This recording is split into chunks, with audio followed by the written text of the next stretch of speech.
নমস্কার। তো দেখুন, আজকে আমি আপনাদেরকে দেখাবো টবে আপনারা কিভাবে জবা গাছ রোপণ করবেন। সম্পূর্ণ প্রসেস আজকে আমি আপনাদেরকে দেখাবো। তো প্রথমে আপনারা একটু বড় টব নেওয়ার চেষ্টা করবেন, কারণ জবা গাছ অনেক বড় গাছ, শিকড় বেশি এবং এটা পার্মানেন্ট গাছ। তো তার জন্য আপনারা বড় টব নেওয়ার চেষ্টা করবেন। যত বেশি বড় টব নেবেন তত বেশি ফুল ফুটবে। তারপর আপনারা জবা গাছের মাটি খুব ভালো করে তৈরি করে নেবেন, কারণ জবা গাছ হচ্ছে একটা পার্মানেন্ট গাছ। তাই একেবারেই আপনারা যা সার প্রয়োগ করবেন করে দিবেন, কারণ বারবার চাইলে আপনারা দিতে পারবেন না।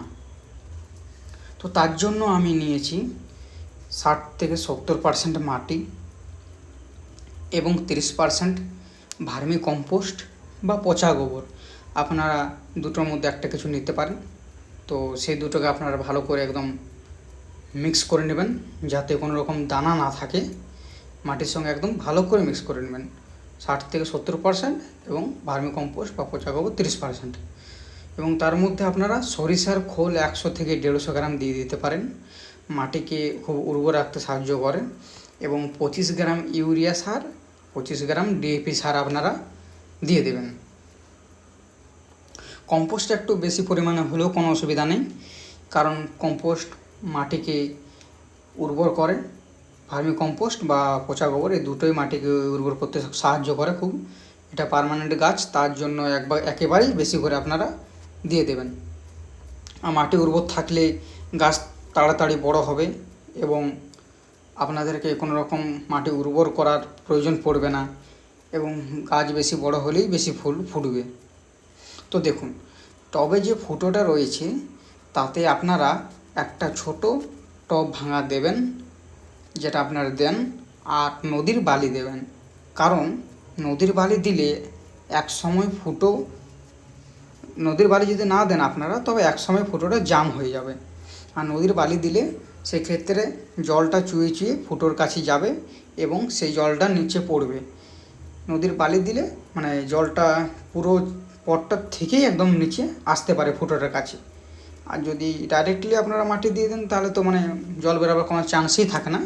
তার জন্য আপনারা নদীর বালি দিয়ে করে ট্রাই করে দেখবেন। তো আপনারা পটের মধ্যে মাটিটা ভরে নেবেন। তারপর জবা গাছটাকে আমি একটু মাটিটা ঢিলা করে নিলাম, যাতে টবের মাটির সঙ্গে ভালোভাবে মিশে যায়।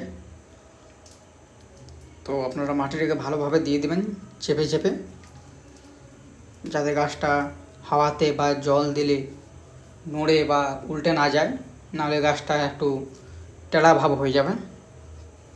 তার জন্য আমি যেরকমভাবে একটু দাবিয়ে দিচ্ছি এরকমভাবে আপনারাও একটু দাবিয়ে দেবেন।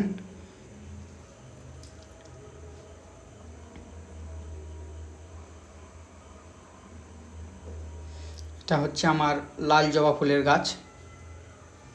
তো আপনারা তারপর জল দিয়ে দেবেন। দেখবেন এটা 2 থেকে 3 মাসের মধ্যেই ফুল ফোটা শুরু হয়ে যাবে, এবং এখন আপনাদেরকে কিছু সার প্রয়োগ করার প্রয়োজন পড়বে না। 1-2 দিন ছায়া তলে রেখে দিবেন। তো ধন্যবাদ, আজকের দিনে এই পর্যন্তই। আমার চ্যানেলটি প্লিজ সাবস্ক্রাইব করে দেবেন।